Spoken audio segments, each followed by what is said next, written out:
10. Hyakuren no Hao, Teisayaku no Valkyria. After wanting to test out an urban legend about the shrine in his village, this foolish MC takes a photo of himself with next to the shrine divine mirror. He gets whisked off to another world with his solar-powered phone.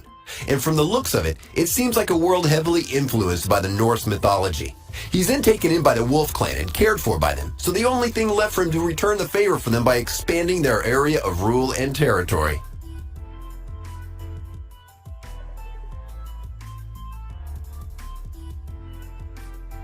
Nine. Arata the Legend.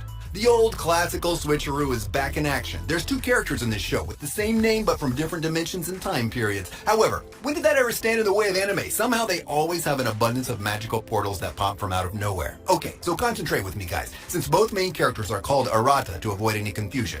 Arata is a young energetic boy that was claimed by his grandmother at birth to be a girl, but is still raised as a boy nonetheless. He belongs to a special clan, and this clan protects the princesses and provides order to the world. One problem though, this princess is killed and he's framed for it. While he escapes, he switches places with modern-day Arata, and now Arata from modern day is able to wield godly weapons and has immense power at his disposal. The anime is all about the adventures and where it will take Arata. It's one of those anime where the journey is more important than the goal.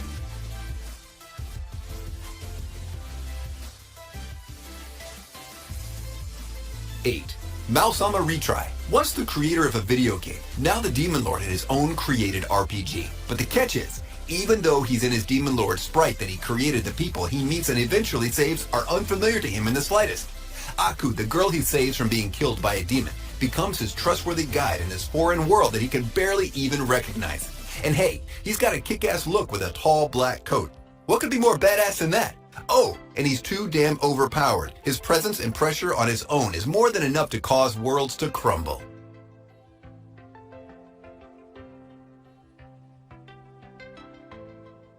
7. Outbreak Company. This MC might not be the strongest or the smartest, but he is definitely the weebest of them all. He's such a veteran when it comes to the Japanese culture and otaku stuff that the government kidnapped him and sent him to a foreign world with one mission in mind: spread the otaku and Japanese culture to the foreign world he's in. As a veteran weeb, finding himself in a world of fantasy, magic, and dragons felt like home. And it was so easy for him to adjust there and begin his mission with all of the Japanese government backing him. He has nothing to worry about, well, except for that spoiled brat they call Queen.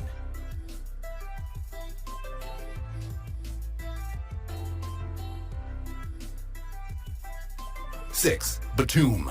Speaking of Doom, this death game was more like an introduction to Battle Royale games before they were even a thing. Just like Fortnite and PUBG, the players find themselves inexplicably on an island stranded with gemstones carved into their hands. The aim of the game is simple. Everyone that can gather 7 gems is free to leave the island. Simple, right?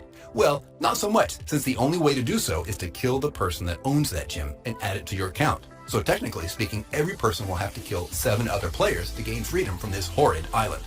The survival game is actually modeled based on the video game Batum with the same name, and the MC is also conveniently the reigning champion. So, when he realized he is now a real player in the game with his life and many others on the line, he kicked his survival and gamer instincts into overdrive and traversed the island like a pro, gaining allies and beating foes that stand in his way.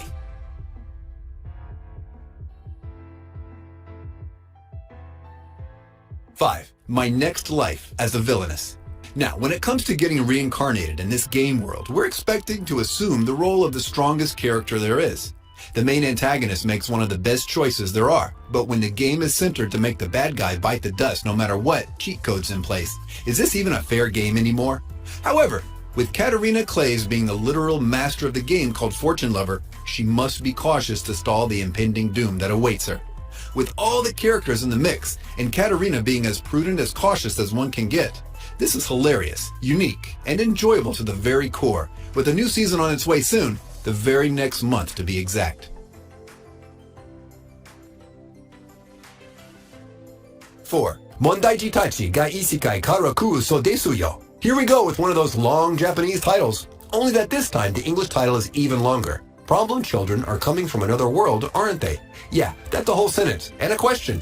This fantasy anime is quite short with just 10 episodes, and it's got a bit of action and comedy. The story revolves around 3 teenagers with psychic powers who are transported to a new world after receiving an envelope. In this new world known as Little Garden, a deadly game is going on, and they decide to help a man known as Kurosagi reclaim his land from the Demon Lord.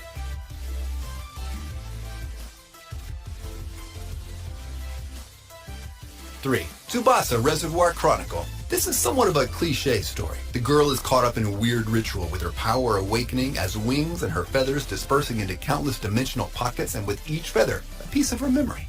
The priest of the kingdom urges the princess and her childhood friend Sayoran to visit the dimensional witch, saying that she has the power to allow them to jump through dimensions. When they reach her home, they find two others asking about the same thing, a swordsman by the name of Kurogane and a mage named Fai. She grants them the power to travel through dimensions, but at a cost. In order to give them that power, Sayoran has to forfeit all his memories of Sakura and his time with her, meaning that even if she regains her memories, he will still remain a total stranger to her. But this is more like a side quest. With each dimension they visit, adversity follows, and they have to help the people there, whether it is to kill demons or overthrow an evil ruler. This anime is all about the journey, not the goal behind it.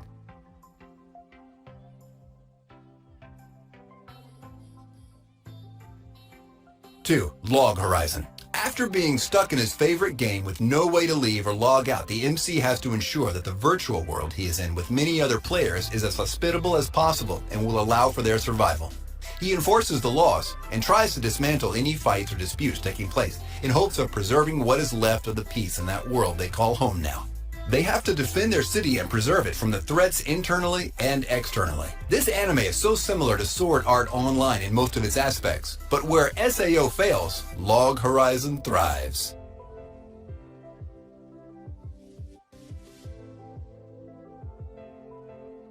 1. Saga of Tanya the Evil. When a man challenges God, he gets reincarnated as a little girl in a world stricken with war. Tanya Degurichov is that little girl, and now she has made a name for herself. Her reputation precedes her, and her enemies are scared of her tactics and ruthlessness. In her helplessness as a little girl, Tanya decides to use her brutal war skills to climb the ranks of the military, while helping her nation become the world's mightiest empire, all in a bid to defy God.